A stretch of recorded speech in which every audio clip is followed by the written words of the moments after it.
right, folks, I hope you enjoyed the first part of our conversation with Rachel McGrorry. Now she's going to talk to us about her life post transplant. And I think she has some very good insights. Please stay tuned and don't forget to like and subscribe, for more conversations. Thank you and have a great day.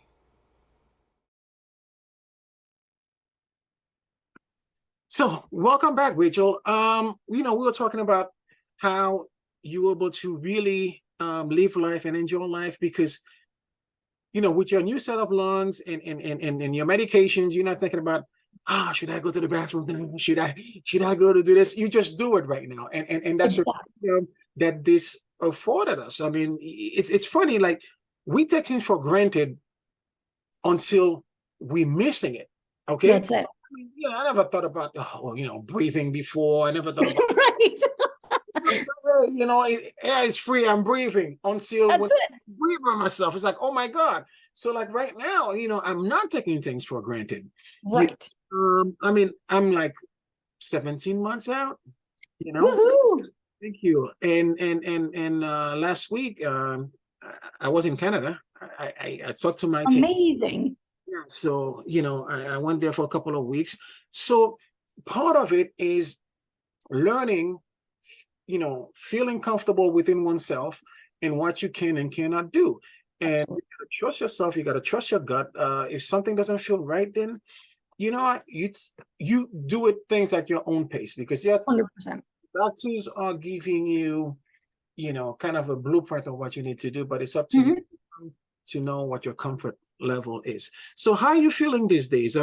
Anything, because after such a major operation, it's common that people do have setbacks. I mean, Absolutely. I have some of mine, and I'm sure. So is there anything that you want to share with us that happened in the past, few years? Yeah, absolutely. So yeah, I mean, as much as I love to dwell on the positives, because obviously I love to see the positive in all of it. I mean, I totally had setbacks, just like, I don't think that I've met one other transplant person who has had zero setbacks from surgery. I did have 2 bouts of rejection.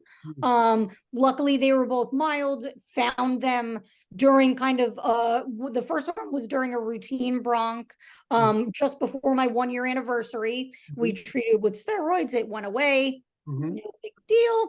And then the second one was actually found because of a little PFT drop, which again is when everybody asks me like, oh, you really have to go up to Colombia every 3 to 4 months, like forever. And I'm like, yes, but I mean, there's a reason for that. They everything they do is done for a reason. So, I mean, luckily we found that before I was even experiencing any symptoms of it. So that was my other, so I had 2 bouts of rejection, and I would say, I did have a fungal infection too within my these are so easy to get. These are so unfortunate. It's so like crazy. Yeah, it is insane. Yeah.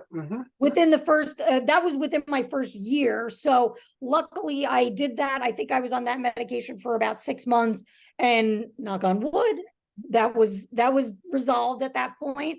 And then probably the other biggest thing, which was not a fun experience, was I did it was just about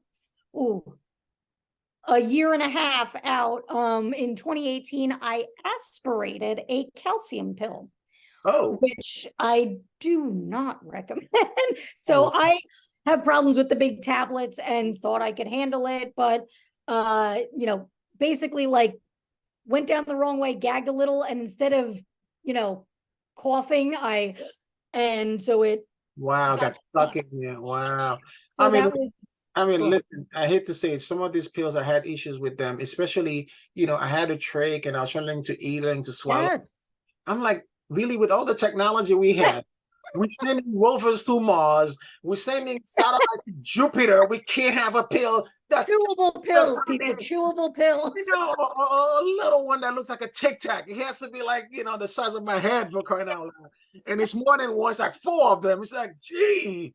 So that was, I will say that was a very traumatic experience, just from the aspiration itself to having to be in my local ER. And wow. Were you at home? Were you at home when that happened? I was at home. Yep. So was it somebody there with you, fortunately, to, like, Luckily, there was my husband was home. So I mean, it happened, and we were supposed to be going out to dinner for my mom's birthday.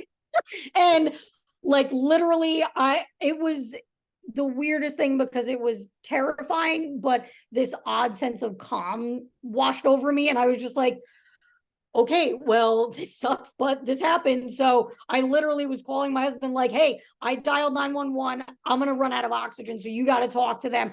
I'm going to sit on the couch and just kind of wow. breathe as much as I could until they got there. Luckily, we are literally 2 minutes from a firehouse. So they Yeah. were in, I was at the ER. The ER was a little rough. And then I ended up in Colombia for like a week, which, I mean, luckily we all the cards fell in the right place at the right time. And I'm here to talk about that because I mean, before the ambulance came, I literally ran for my pulse ox as the first point of contact. And my normally 98 sitting average of my O2 sats was down to 56. So Oh my God. it Wow. was, yeah, it was rough, but that was the biggest bump I've had so far.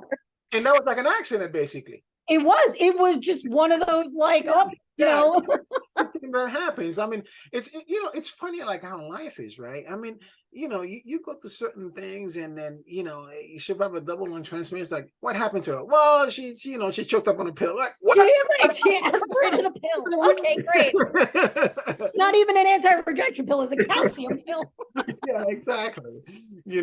But I mean, it's great. Hey, we're here, we're laughing about it, but Absolutely. that's what life is all about, right? You just That's it. take things in stride and laugh That's it. about things. Absolutely. Okay, so now let me ask you, I don't know, what is your feeling about, I know they talk about swimming, don't, you just do the pool in the ocean. I mean, have you ever, I don't know, went into a lake? Because I know some people that are post-transplant, have done, but I don't know, they probably know the lake better than I do. Maybe Right. maybe some of them are like flowing lakes that, because the whole thing is about bacteria, you know what I mean? Stagnant water. Yes, Right. Correct. yeah, Correct. yeah. So me personally, I mean, I live a good 5 minutes from the beach, and you will never see me there. Probably, I'm just not like I've always been more of a pool person anyway. So that's I definitely have not been in a lake post transplant. Nor was that honestly something I would do pre-transplant though. So I probably would definitely stick to the pools anyway. And honestly, even to that effect, like I would probably stick to like a private pool versus a public. Okay, cool. Absolutely. No, absolutely. That's, I mean, again, and this is all like you were talking about before, like our own comfort levels with, like you said, the doctors give us guidelines and say, this is what we prefer you do, or this is what we think is the safer option. And it's totally up to the individual patient to kind of say, well, you know what, I feel really safe. Or like you said, maybe somebody knows a lake, like I know what the bacteria levels are in this lake, so I can, safely feel like I could do this, or I don't go underwater or something like that. Yeah. Yeah, no, absolutely. But like I said, there are ways for us to manage Absolutely. and live a full life, that so people are aware of that. 100%. To make 100%. to make some choices, but there's unlimited things that can be done. Right. Unlimited things can That's be it. done. So yeah. Um, well, what would you say to people that are pre-transplant, that are either on the wait list or waiting to be transplanted? What sort of message that do you have for them? Oh man, that's a good. I mean, I will always go back again to my therapy.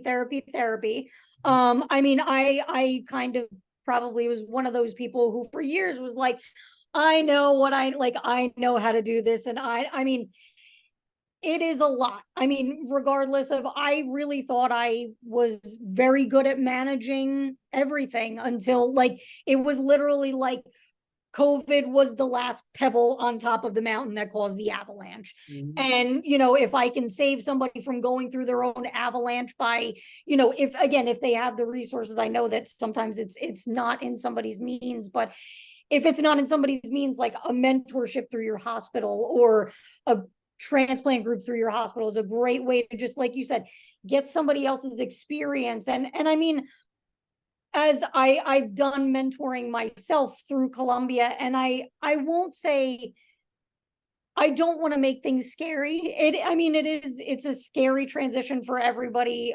You know, I definitely try to laugh about it as much as I can, put a humor spin on it and be positive. But I mean, it's a huge life-changing milestone, and it is scary. And there were times I was definitely terrified and uncomfortable and sad and angry and anxious.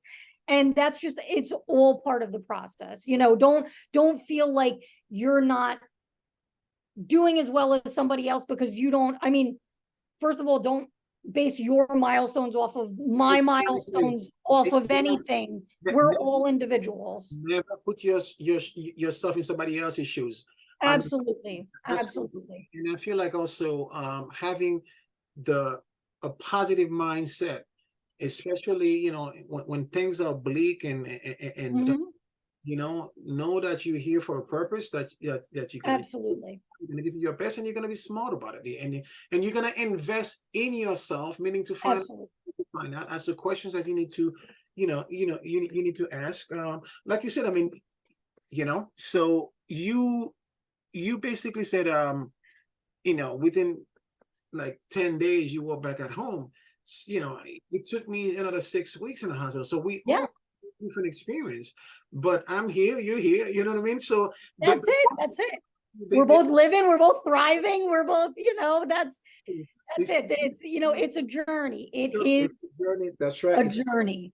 It's not a sprint, and don't you know, force things in any way, shape, or form. And I think you know, just find a group, like you said, you know, whether it's Medicare, Medicaid, I mean, whatever. I mean, you know, or find a group online, because you know, absolutely, you'll find people to talk to, you know. That's it. I mean, somebody that is one of the things that I feel like has helped me. Like, I sought out people because, I mean, I feel like I'm way back in my day when I was transplanted. You're a veteran. You're 5+. You're a veteran. I'm a veteran now. When I was transplanted, there wasn't a formal group at Columbia, so I did seek out, you know, especially younger women like myself who, you know, we might, like, I mean, there is, to me, no replacing the perspective of somebody who is not telling you exactly how, you know, my transplant journey is going to go, because that's my journey. Nobody else is going to have my journey. You can have one similar to mine, but you're not going to have mine. But there is the benefit of having somebody who is of a similar situation or in the same hospital as you. Just, to me, I can't get enough of getting somebody else's perspective, because it literally, I mean, this one commonality, even though we have different journeys and are, you know, from different paths and on different life journeys, you know, we all are linked by this one huge event in our lives. And there is something to be said about us, you know, I wouldn't say comparing is a bad word, but sharing our experiences, so that way somebody else can feel a little bit less alone. There's definitely a commonality. I had that conversation with you know, with this wonderful lady Claire. You probably know her on Facebook, from Japan, you know. So I had her perspective, you know, over there. I had a conversation with Miss Nancy Lewis out of Toronto, Canada. So I had, you know, perspective over there, not just medically, but how she's doing and everything else. Yes. So, yeah, we all have a commonality, different path, but we have the same baseline, basically. Exactly. You know? Exactly. And I think as long as people, you know, stay positive, you do the best that you can, you know what, you'll overcome a lot, because absolutely. So, well, Rachel, man, you know, time passes by, so when you're having fun, go quickly. I really want to thank you for, you know, taking the time out of your busy schedule. My pleasure. To have a conversation. I really appreciate that. I know you're on social media. If there's anything you want to plug, please let me know, and I could also add it at the end, you know, when sure, yeah. If anybody wants to follow me, I'm most active on Instagram at Ray Marie underscore Little and Fierce.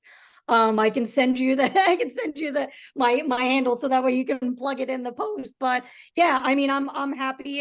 It's definitely, a mix of my transplant journey and my personal life, which honestly is part of the transplant journey. I mean, you see me posting about doctor's visits just as often as you'll see me posting about, going out to dinner or hanging with my dogs. So I mean, that's all of the journey. What life is all about. Okay, That's it. it's not just going to the hospital, getting Right, right. some kind of We're test out there, done. we're living. We're living and we're Exactly, happy. exactly. We see friends, we travel, we That's go it. at restaurants. Sometimes we just have to pick the restaurant or pick where we sit, but we Exactly. do the same thing like everybody else does, and That's it. that's a blessing in itself. You know. So Absolutely. thank you so much. Thank you so much for joining me. I really. Thank you. I appreciate it. Thank you very much for letting me speak. Oh, you're welcome anytime. Okay. I'll talk Thank to you soon. Bye. Thank you. Bye bye.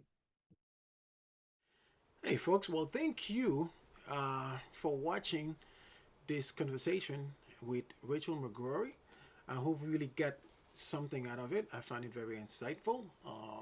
What she had to go through as a kid, to her teens, into her young adulthood, and even post transplant, how she doing. So please don't forget to like and subscribe, and I will see you soon. Thank you.